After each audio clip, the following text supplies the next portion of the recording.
Assalamualaikum warahmatullahi wabarakatuh. Salam sejahtera, salam persaudaraan, salam perjuangan, salam Melaka berbau pintar hijau bersih, segera-segera Waalaikumsalam. Sepena huaran ma ni hau ma khaifalikum anambilar syukran maradan huaran infuran momen isyarat tacahau. Tuan dan perempuan, saya Muhammad Anwar Fahmi Haridas bin Abdullah selaku Presiden Pertubuhan Masyarakat Sivil Negeri Melaka tampil lestari menjunjung tinggi pelbagai persatuan artikel 5 to 19 freedom of speech itinerary choose your own school of thought wise out. Saudara, kita juga menghormati Akta Polis 1967. Kita menjunjung tinggi kedaulatan Raja-Raja Melayu, Tuanku Sultan dan Raja-Raja Melayu. Tuan-tuan, kita bukan mengamalkan negara authoritarian, totalitarian, rejim komunis militeri. Ini negara demokrasi. Jadi tidak ada ugutan, salah guna kuasa dan memencilkan secara langsung atau tidak langsung terhadap mana-mana NGO, opinion leader, student leader, scholars, professors, rakyat Malaysia, Melayu, India, Cina, Sabah, Sarawak, Kelantan, Portugis asli. Mana-mana rakyat mempunyai pandangan yang baik-baik, bolehlah dikongsi secara lestari. Itulah yang diajarkan oleh Tuanku Sultan dan Raja-Raja Melayu, seterusnya pemimpin-pemimpin yang bijaksana, yang berhati mulia, berjiwa besar. Saudara, seterusnya kita melihat pandangan saya pada hari ini. Hari ini, peristiwa bersejarah akan berlaku di negara ini. Sudah pasti digempar-gempurkan Yang Amat Berhormat Tan Sri Muhyiddin Yassin dan kabinetnya telah meletak jawatan. Ya, KJ, begitu juga YB Ridwan daripada Parti Bersatu telah menyatakan Perdana Menteri akan menghadap Tuanku Sultan di istana, dan KJ juga Khairy Jamaluddin telah menyatakan bahawa kerajaan menteri-menterinya telah meletakkan jawatan. Itu yang kita baca dalam portal Malaysia Kini. Saudara, cadangan saya selepas kerajaan baru ini dibentuk, tidak tahulah siapa akan menjadi kerajaan. Sama ada Datuk Seri Anwar akan menjadi kerajaan melalui Pakatan Harapan ataupun Barisan Nasional UMNO kembali semula di bawah kepimpinan Datuk Zaid, maupun ada percaturan lain atau mana-mana pemimpin. Yang pentingnya kita akan melihat akan ada kerajaan baru, kerajaan interim ataupun sebaliknya berlaku. Adakah istana mengambil alih, disebutnya sebagai tuanku, dalam keadaan mungkin tuanku mempunyai solusi tersendiri. Mungkinkah darurat menjadi pilihan akhir? Atau kita tengok di kebanyakan negara, militeri ataupun tentera mengambil alih di mana keadaan status darurat. Tetapi dalam Malaysia, keadaannya mungkin tidak sampai ke situ kerana kita masih ada lagi ahli parlimen yang Dewan Rakyat yang mana masih menyokong mereka yang mempunyai majoriti mudah di antara PH maupun BN. Kita tidak tahu. Kita tunggu. Baik. Namun selepas itu, selepas setahun daripada sekarang, sebab tu saya menyatakan Ogos 2021 sehingga Ogos 2022, apabila Parlimen dibubarkan untuk laluan pilihan raya. Kita tidak tahu apakah laluan bentuk pilihan raya, sama ada secara digital, online dan sebagainya, ataupun pilihan raya memang face to face atau pergerakan akar umbi. Itu bergantung kepada kebijaksanaan pihak-pihak ketua jabatan SPR dan juga mungkin tuanku memberikan pandangan. Baik, seterusnya.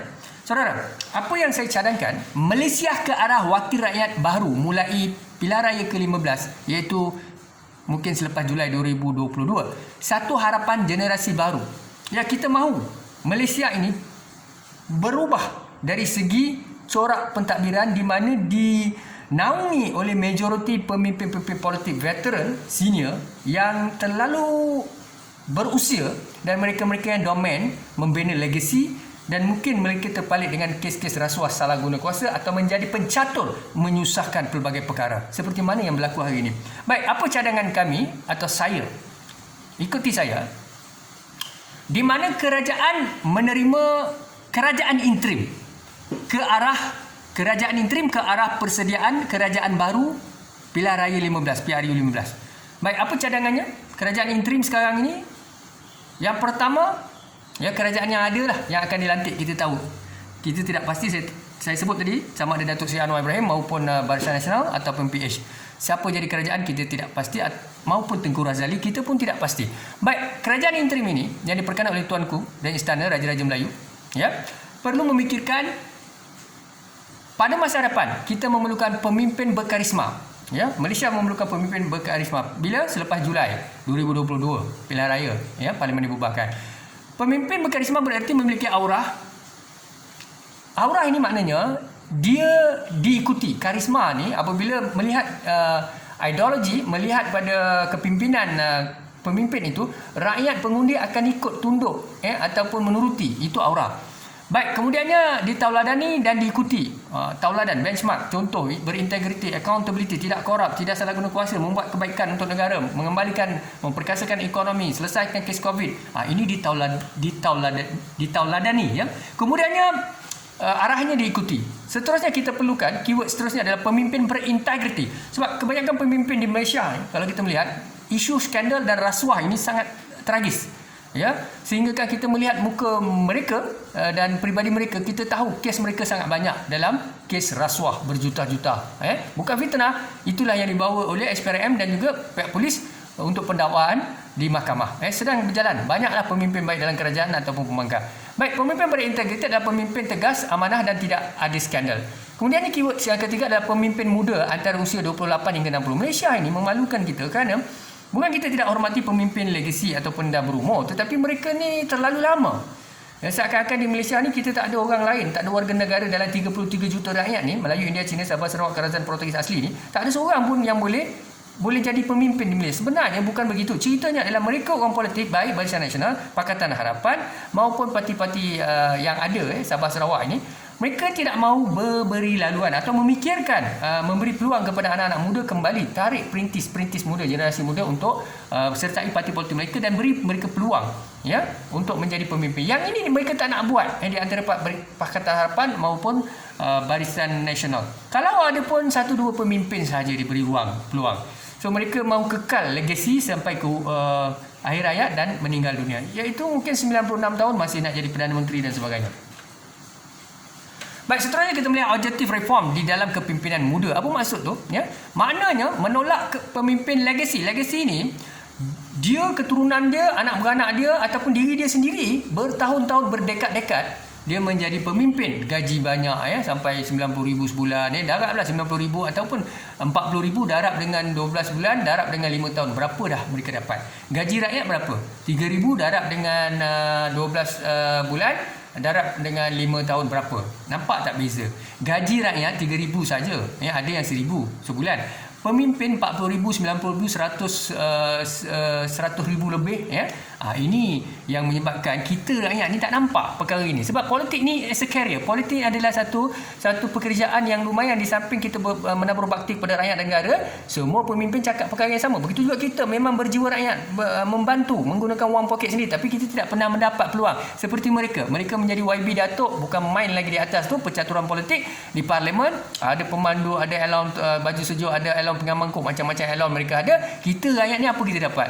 Kita menyalak, kita menyokong, kita menjerit, kita masam muka, sebab dalam keluarga kita pun ada penyokong UMNO, ada penyokong PKR, ada penyokong DAP. Antara kita bergaduh bertekad, tapi di atas mereka YB baik Pakatan Harapan, baik Barisan Nasional, baik UMNO dan Sabah Sarawak ni, mereka lumayan, mereka relax di samping mereka berdebat, tetapi dalam masa sama mereka tetap jadi pemimpin legasi. Apa cerita rakyat? Apa cerita anak muda? Apa cerita kita? Apa cerita generasi muda, anak-anak kita? Mereka pun nak jadi orang politik. Kenapa mereka tak dapat? Ini persoalannya. Kenapa perlu kita memperbodohkan diri? Kenapa kita perlu asyik ekstrim dan kita tidak nampak perkara ni? Kenapa kita masih menyokong mereka, tetapi kita terlupa yang mana sebenarnya kita juga boleh menjadi pemimpin? Anak-anak kita, generasi kita, masyarakat kita, jiran-jiran kita. Kenapa tidak? Itulah kita taksub sangat dengan pemimpin. Seterusnya, menolak budaya salah guna kuasa. Kita tidak mahu orang yang sama, pemimpin yang lama ataupun Barisan Nasional terlalu lama dalam kerajaan, Pakatan Harapan ke Perikatan Nasional, siapa-siapa yang mereka yang lama sangat dalam kerajaan, menteri-menteri dan sebagainya, mereka dah kenal, mereka akan lantik ketua-ketua jabatan, ketua pusat tanggungjawab, mereka akan letak peguam negara, mereka akan letak agensi-agensi keselamatan, semua ketua-ketua pusat tanggungjawab. Orang-orang mereka yang mereka suka, yang melindungi mereka, mengikut arahan mereka. Politics is about politics is all about power, order, justice. Kuasa. Mereka perlukan kuasa. Maka dengan kuasa, mereka melantik ketua-ketua jabatan yang pro kepada mereka, akhirnya salah guna kuasa. Ini berlaku. Pendedahan demi pendedahan dibuat oleh kerajaan-kerajaan semasa maupun agensi berkuasa. Baik, dalam menolak budaya salah guna kuasa ini, kita mahu melihat menjadi pemimpin untuk kaut keuntungan dan salah guna kuasa. Lihatlah menteri-menteri kita ni. Cuba siasat-siasat harta mereka, berbilion-bilion anak beranak mereka. Anak dia tak pernah aktif politik, tapi 60 juta ada. Jadi daripada mana anak dia dapat duit ni? Jadi tender projek kerana bapa mempunyai pengaruh. Sebab legasi terlalu lama dalam sistem. Maka segala projek tender itu mereka tahu ini anak menteri, ini anak Perdana Menteri, ini anak Timbalan Perdana Menteri, maka dia akan berilah. Itu cerita dia. Seterusnya, menyediakan tenaga muda dan intelektual terajui negara. Maka kita mau melahirkan kepimpinan perintis dan berkarisma. Jadi kita perlulah anak-anak muda, anak-anak jiran kita, anak kita atau diri kita sendiri yang kita rasa muda, kita perlu melibatkan diri sebab kita pun mahu menyumbang, kita pun nak jadi wakil rakyat, kita pun nak jadi adun, kita pun nak jadi ahli parlimen. Bukan mereka, bukan menteri saja. Menteri ni kadang-kadang mereka bijak. Kalau kita lihat, dia menteri, dia akan ambil anak dia jadi ahli parlimen adun. Begitu juga tradisi ini berlaku. Apa cerita rakyat lain? Kenapa anak mereka, generasi mereka, legasi mereka saja jadi wakil rakyat adun? Ini. Dan ada juga adun dan wakil rakyat, dia takut dengan kemunculan kita. Rakyat akan rumbi, parti-parti baru nak ditubuhkan atau individu-individu baru yang berkarisma mau muncul. Mereka takut. Akhirnya mereka cuba pelbagai cara untuk menghalang kita kembali dan berpolitik ataupun kita menjadi ahli parlimen adun dan ahli parlimen don, kursi don dan parlimen. Ini politik kotor dan jahat. Dan mereka bila ada kuasa, mereka jadi ketua menteri, menteri besar ataupun menjadi Perdana Menteri, Timbalan Perdana Menteri, jemaah menteri, mereka salah guna kuasa. Mereka akan ugut, mereka akan gunakan agensi-agensi keselamatan atau government machinery untuk ugut kita. Ini adalah salah guna kuasa. Tuan-tuan perlu faham. Sebab itu rakyat perlu mengambil peluang, mengikut prosedur undang-undang yang ada. Apabila parlimen dibubarkan, ikut hormati Akta Polis 1907, hormati Undang-Undang Malaysia, Perlembagaan Persekutuan, ikut saluran yang betul dan tawarkan diri sebagai calon bebas ataupun mana-mana parti politik yang tuan-tuan diberikan ruang dan peluang. Seterusnya, baik, gerakan reform wakil rakyat muda, kita mahu melihat siapakah yang mampu lakukan perkara ini. Yang pertama, kita melihat kepada kemampuan, kekuatan ketua negara, iaitu the head of the country is the king. Sultan dan Raja-Raja Melayu adalah punca kuasa yang boleh menegur presiden-presiden parti politik seperti Barisan Nasional, seperti Pakatan Harapan, Perikatan Nasional, DAP, PKR, Amanah, DPS, Warisan. Tuanku Sultan dan Raja-Raja boleh menegur dan tuanku boleh menitahkan di parlimen, persidangan pembukaan persidangan parlimen, yang mana tuanku boleh menitahkan bahawa tuanku dan Raja-Raja Melayu menitahkan semua parti politik menjadikan calon muda sebagai wakil rakyat. Tuanku boleh sebut. Better tidak mahu hanya parlimen dikuasai oleh generasi yang telah berabad dan kita mahu pemikiran baru dan mahukan tenaga muda. Better mencadangkan, better menitahkan. Boleh. Tuanku boleh cadang. Jadi ahli-ahli parlimen ni, wakil rakyat ni didengarlah presiden-presiden parti dan sebagainya. Mereka balik, mereka bincang, mereka memikirkan. At least mereka akan bagi 10% dalam setiap parti. Yang itu kita mahu. Kerana titah tuanku, kemurkaan tuanku akan diambil kira. Kalau tuanku tidak menyatakan pandangan itu, menitahkannya, mereka buat sambil lewa, tidak peduli dan mereka menjadi maharaja lela sampai ke mati. Mereka mau jadi ahli parlimen dan adun. Seterusnya, presiden parti. Baik, presiden-presiden parti ini perlu mainkan peranan. Mereka juga frontliner, di mana mereka perlu juga berintegriti, bertanggungjawab untuk memberi ruang 45% dalam mereka punya calon don dan parlimen. Letaklah anak muda. Kalau tak boleh 45%, 15% pun jadilah untuk permulaan. At least berilah peluang. Ini kita letak semua wakil rakyat yang kita kata dah terlalu berusia dan tidak ada mungkin intellectuality, karisma, idea pun tak ada. Jadi banyak kes skandal, rasuah dan sebagainya. Orang yang sama, pemimpin yang sama diletakkan.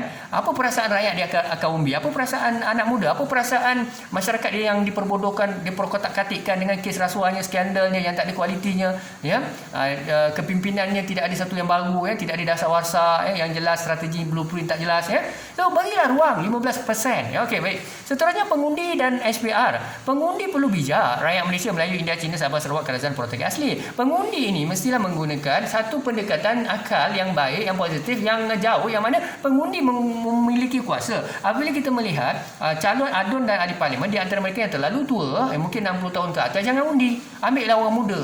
Orang muda tak adalah 18 tahun bertanding. Maknanya orang muda 30-an ke atas, ataupun mungkin 28, 30-an ke atas lah, 30-an ke atas lebih sesuai. Maka undilah. Rakyat ini, apabila pengundi-pengundi yang ada, satu Malaysia ni boleh membuat satu keputusan mengundi, memilih calon-calon bebas. Kalau tak ada pun dalam UMNO dan Pakatan Harapan Barisan Nasional, calon-calon bebas. Kita tengok, kalau ada calon bebas, calon persendirian, yang muda, yang intelektual, yang bijak, ambil. Kenapa pengundi Malaysia tidak mahu beralih kepada pengundian yang terbuka, bebas? Jangan terikat dengan ideologi parti politik, sebab pencaturannya, legasinya, kepimpinan yang berumur, mereka-mereka yang menggunakan politik tempat untuk mengumpul harta kekayaan, legasi dan salah guna kuasa. Jadi rakyat yang perlu memainkan peranan, sebab rakyat perlu bangkit, rakyat perlu bermaruah, berprinsip, berfikiran di luar kotak. Sudah sampai masanya rakyat menggunakan kuasa mengundi untuk mengundi pemimpin-pemimpin muda. Tidaklah terlalu muda, seperti saya kata 30-an ke atas ataupun 28 ke atas, begitu. Ya, jadi saya minta supaya pengundi mainkan peranan. Calon-calon bebas kali ini angkat, beri kejutan, 3 kali saya ulang, beri kejutan kepada rakyat dan negara ataupun pemimpin Barisan Nasional, Pakatan Harapan dan Perikatan Nasional, yang mana pengundi ambil calon bebas menangkan dalam pilihan raya. Dekat situlah rakyat akan buka pemimpin-pemimpin Barisan Nasional, Pakatan Harapan ataupun Sabah Sarawak Warisan dan GPS ni, mereka akan buka mata. Di mana rakyat tidak lagi mahu mengundi mengikut parti politik. Mereka dah mula cerdik mengundi memilih calon DUN dan ahli parlimen berdasarkan integriti, karisma, berdasarkan pemimpin muda. Sebab rakyat tahu kalau nak ambil pemimpin-pemimpin dalam parti politik yang ada ni seperti UMNO, Barisan Nasional, Perikatan Nasional dan sebagainya, sukar kerana pemimpin-pemimpin lama yang ada legasi dan mereka-mereka yang ada sebagainya korup, salah guna kuasa dan sebagainya. Baik, itu adalah cadangan saya, dan kemudian kita melihat kepada pemimpin mentor orientasi parti politik. Baik saudara, untuk menjayakan perkara ini, kita perlukan pemimpin mentor. Mentor ni pemimpin-pemimpin lama lah, dia kena main peranan. Pergerakan pemimpin mentor, apakah perlu dilakukan oleh pemimpin mentor ni? Seperti Pakatan Harapan, pemimpin mentornya Datuk Seri Anwar Ibrahim. Seterusnya UMNO, pemimpin mentornya mungkin kita melihat kepada Muhammad Hassan atau Datuk Najib ataupun Datuk Zaid Amidi. Seterusnya Pejuang Tun Mahathir atau Mukris Mahathir. Seterusnya GPS Warisan Sabah Sarawak. Baik, Safri Amdal dan Ketua Menteri Sarawak. Baik,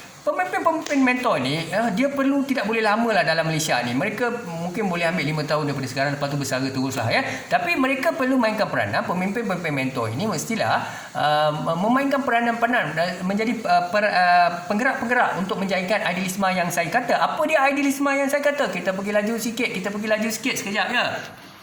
Ini dia tuan-tuan, yang saya sebut adalah Malaysia ke arah wakil rakyat baru mulai PRU 15, satu harapan generasi baru. Ogos 2001 2020 wakil rakyat rentas wakil rakyat tradisi, kekalkan yang lama-lama tu sebab interim. Sekarang ni berlaku percaturan politik, kita belum ada pilihan raya. Baik, selepas parlimen dibubarkan 2020, kita mohon ke rakyat Malaysia bangkit cerdik, buka akal, buka pemikiran, berjiwa besar pengundi-pengundi Melayu, India, Cina, Sabah, Sarawak, Kerazan, Protek Asing. Undilah calon-calon bebas ataupun calon-calon dalam mana-mana rentasi parti politik yang muda-muda jangan terlalu muda yang muda tu 30-an atau 28 atau 28 ke atas, yang berkarisma, intelektual, yang dilihat ada integriti Tuan-tuan, rakyat perlu membawa perubahan, rakyat perlu berani bertindak, rakyat perlu membuka mata, rakyat perlu mencatur pergerakan politik, rakyat perlu memilih pemimpin-pemimpin berintegriti tinggi, amanah, berkarisma, berdaya saing, dan bukan pemimpin yang wugut, dapat kuasa, kekal kuasa, gila kuasa, mencatur politik, suka hati mereka duduk kat hotel sana, hotel sini, mencatur, lompat parti sana, lompat parti sini, beli undi sana, beli undi sini, beli wakil rakyat sana, beli wakil rakyat sini, lepas tu jadi menteri, perintah Malaysia, suka hati mereka. Saudara, kita mesti bawa perubahan demi negara yang tercipta. Tapi ingat pesan saya, ikut Akta Polis, patuhi Akta Polis 1997, Undang-Undang Malaysia, hormati Raja-Raja Melayu. Buat apa pun mesti pegang pada undang-undang. Jangan kita melangkahi undang-undang atau salah guna kuasa ataupun kita sendiri membuat sesuatu yang tidak mendapat kebenaran undang-undang sebab tu saya pesan selalu. Bidat, syukran dan Assalamualaikum warahmatullahi wabarakatuh.